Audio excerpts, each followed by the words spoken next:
Oh, good morning mga kabaret. Ayan, habang nag-iisip nga tayo dito, tulala tayo sa labas. Iisip natin kung ano yung lulutuin natin. At eto na nga, sa mahabang pag-iisip, nakaisip na ako ang paborito ng mga Pilipino. Tara na, tingnan natin. Ayan. Tingnan natin. Eto na nga po. Actually, sinimulan ko na siya kanina bago ko pa simulan ng vlog na ito. Meron tayo ditong patatas.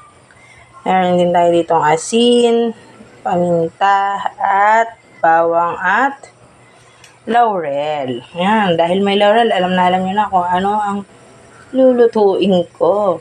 Ang paborito ng mga Pilipino. Digyan natin ng ilaw yan. Yes. Ito na nga po, nakapagsalang na ako dito na baboy. Pinalalambot ko yung baboy.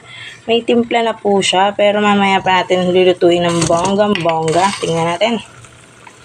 Ayan.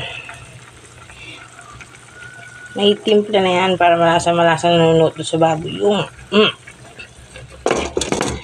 ito na nga. Habang nakasalang yan ay minabuti ko na ring magsaing. Para naman pagka naluto ko yan, may kanin na. Pwede na. Diretso lafang na lang tayo mga kabaret.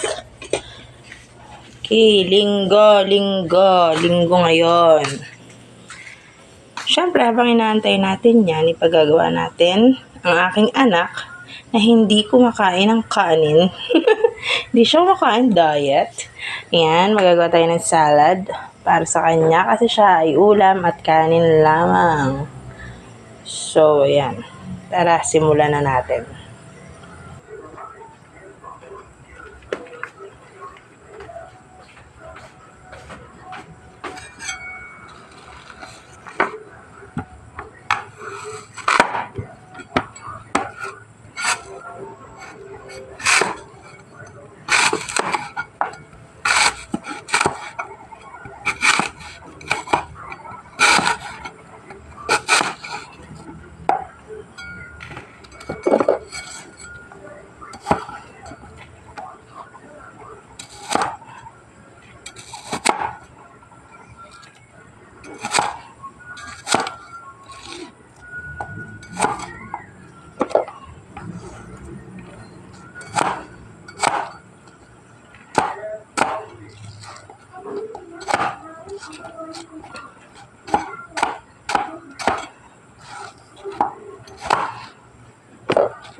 Tumalsik.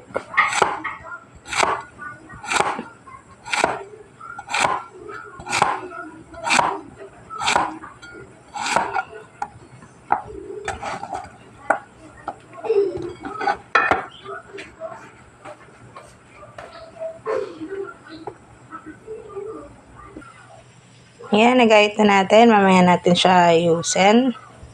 Tingnan muna natin ang isa ko pang gagawin. Magpapakulo tayo ng gulay. Dahil hindi pwede kay brother. Sa aking kapatid ang kanin. Ang kanya naman ay gulay. Eto na po siya. Ayan, gulay at ulam lang din. Check natin ang ating mamoy. Yan, malapit na yan.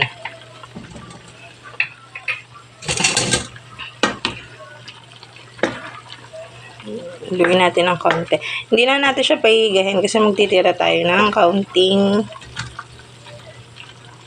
sabaw. Ayun ang isasabaw natin mamaya. Siyempre, iaano natin yan. Gigisa. Yan, isa sa aking kapatid. At isa sa aking anak. Ayan. Antayin natin. Check natin yung karne. Ayan, pwede na to. Piprito natin ng bahagya. Bahagya lang. Ang ating patatas. Initin na natin. At isa-set aside natin yan pagka naprito na.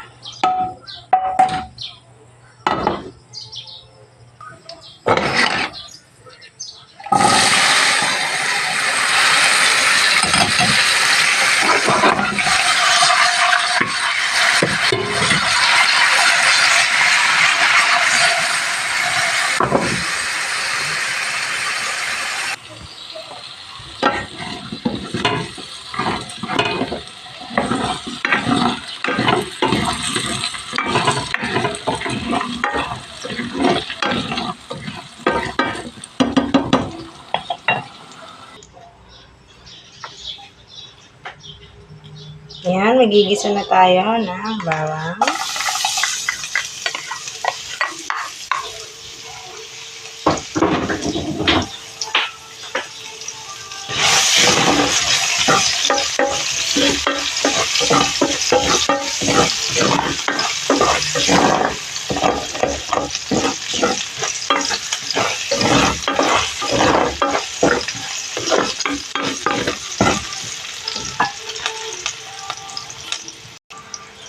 Lagay natin ang pinakuloang baboy.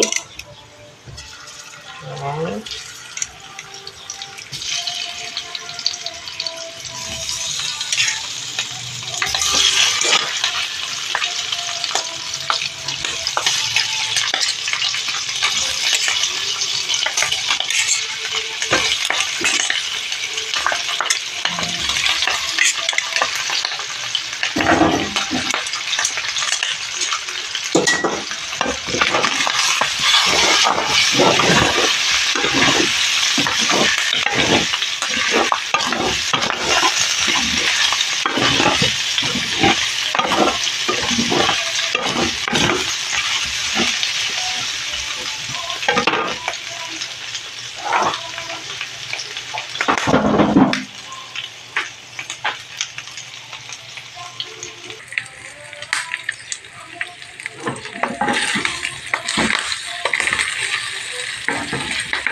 Papupula-pulayin lang natin ng kaunti.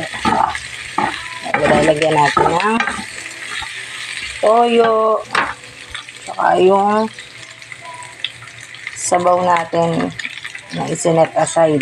Tapos lalagyan din natin ng suka. Saka sa uli, saka natin ihahalo ang haba pala kumukulo, ihalo pala natin yung laurel, nakalimutan ko. Ayan.